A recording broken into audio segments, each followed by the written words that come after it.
Breaking tonight, the biggest event to date in campaign 2016 is now just 24 hours away. And at the center of the political universe is the battleground state of Ohio. Welcome to the Kelly File, everyone. I'm Megyn Kelly, reporting live from Cleveland.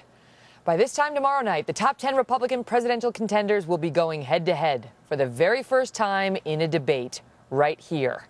And before this arena is filled, before the candidates take the stage, before the first question is even asked, and I assure you, it has already been drafted, we are hearing that this debate will have an impact on the White House race like few before it ever have. And the reason, in 2 words, Donald Trump. Joining me now, Bill Burton. He's the former White House Deputy Press Secretary under President Obama. Howard Kurtz, the host of Fox News' Media Buzz, and Chris Steyerwalt, who is our Fox News digital politics editor. Thank you so much, all of you, for being here live with us. Yeah, very exciting stuff.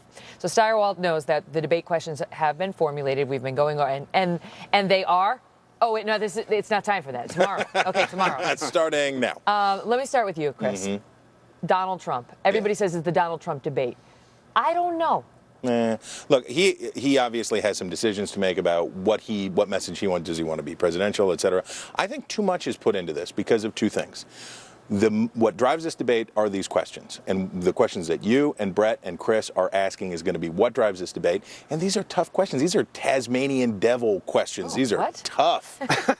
Well, you know, he spun around and stuff. It was hard. But the point is, these questions are what the candidates should be worried about. They shouldn't be worried about, oh, I got this one-liner with Donald Trump. They ought to be worried about answering those questions. The other thing that they ought to be careful about is, frankly, there are some guys who are tough debaters up there. Ted Cruz is up there. Mike Huckabee's up there. There's some guys who are really good. If they're thinking only about Trump, they're going to get their clock cleaned by somebody else. Well, you know what else people don't think about is we, as the debate moderators and the debate team, we are charged with trying to keep equal time among these candidates, and we've made a promise to try to do that. So if it's spinning out of control, and if one candidate like Trump or whoever is getting tons of time, we're going to have to cut that off and move on to other candidates.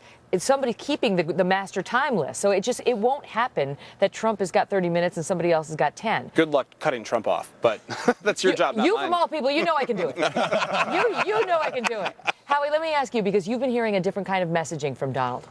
Here's the news flash. Donald Trump is toning it down. He hasn't said anything inflammatory or taken a whack in anybody's head in a week. He is such a dominant frontrunner right now, Megyn, that he realizes that he doesn't need to be the Don Rickles candidate hurling out insults. And with everybody tuning into this arena tomorrow night, they want to see whether he's a wild man, the way many media detractors say, or does he seem reasonable. He's actually dialing it back, not just with respect to his criticism of the other candidates, but media people, too. He hated Chuck Todd. He said Charles Krauthammer was a clown and a moron, and now that's all been reversed. All those idiots and losers. But it's like we remember what was said just like a couple weeks ago. I know, but this is the sign of a guy moving from an outside agitator to maybe being a plausible nominee. There's no point anymore. I mean, he'll punch back for people who he thinks unfairly criticize him, but there's no point anymore in ridiculing the individual journalist. After all, they're starting to treat him with a little bit of respect. Well, and it seems like the guys on the debate stage, he's telegraphing to them, I won't cut you if you don't cut me. Like, I will cut you if you cut me first. Bill, let me ask you, as a person who actually worked with the man who is now our president, you were there. You were with him while they were getting him ready. You guys were all getting him ready for a night like tomorrow night.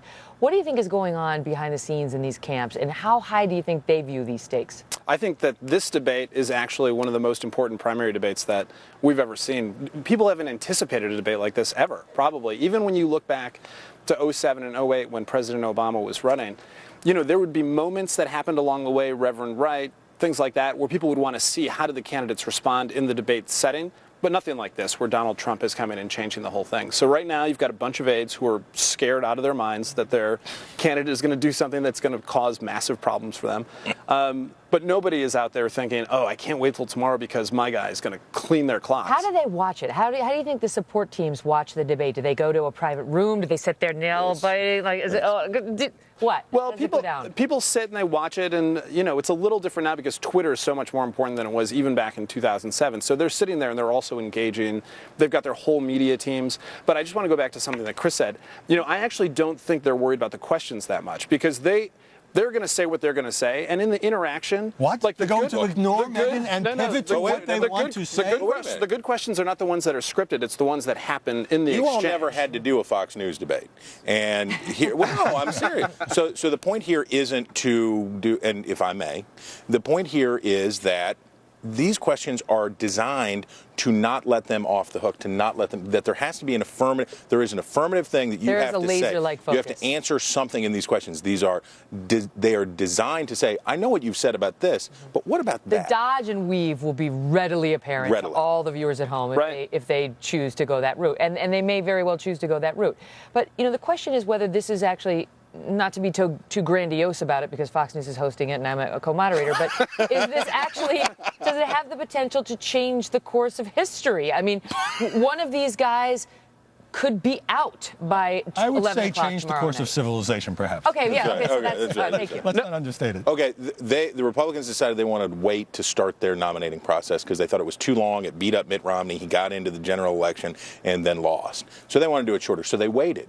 You know what they did? They freighted and freighted and freighted tomorrow night. They freighted and freighted this debate because now there's no Iowa straw poll. This is the first debate. The stage is crowded. The stakes are high. They're worried about Trump. Hillary Clinton showing new vulnerability. It's all swirling. They're coming here. And yeah, it's a pretty big deal. Go ahead. The reason I talk about moments in these debates is that you'll have the huge audience for the Fox debate tomorrow night, but then you have the media echo chamber. And 10 candidates are not going to get sound bites that replay and segment after segment and newscast after newscast. There isn't room. It's such a crowded field. So there'll be Trump, undoubtedly, and maybe Jeb and Walker or somebody else. And that's what these other candidates are hoping for, some kind of moment where if they don't, it doesn't have to be a zinger, but it has to be something memorable. I think that's right. I think that right after the debate, it'll be very hard to tell who actually won it.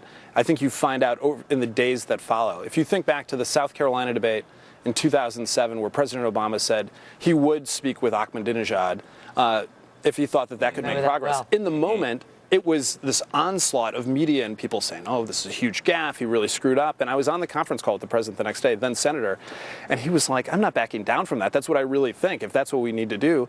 And we fought that fight, and we won the public opinion battle on that. Still fighting that fight.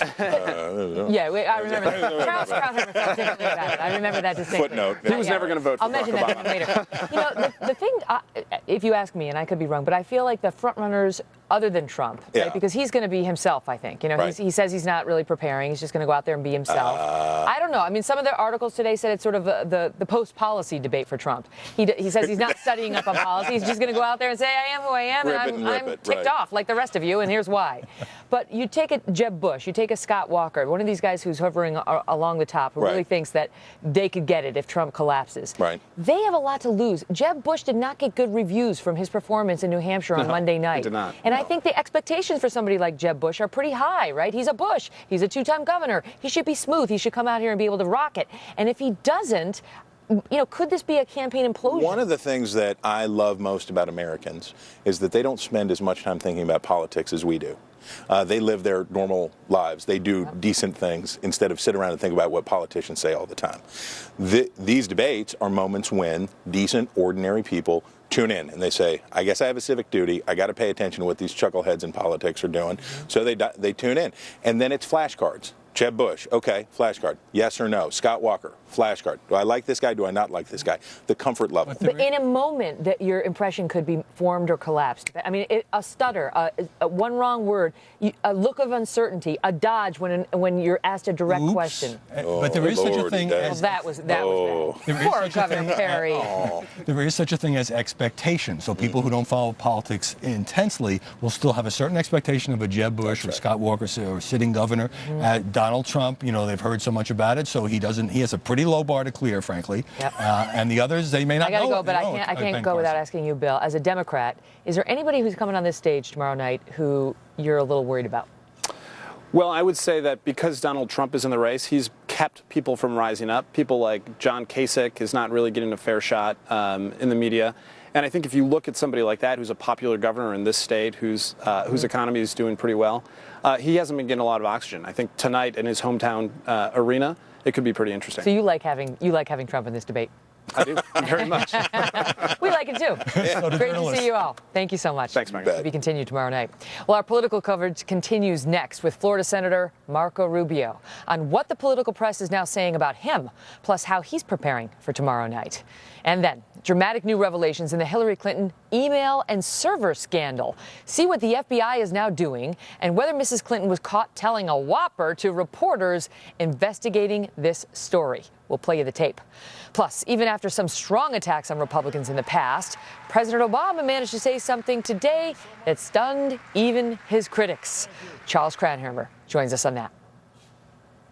Just because Iranian hardliners chant death to America does not mean that that's what all Iranians believe.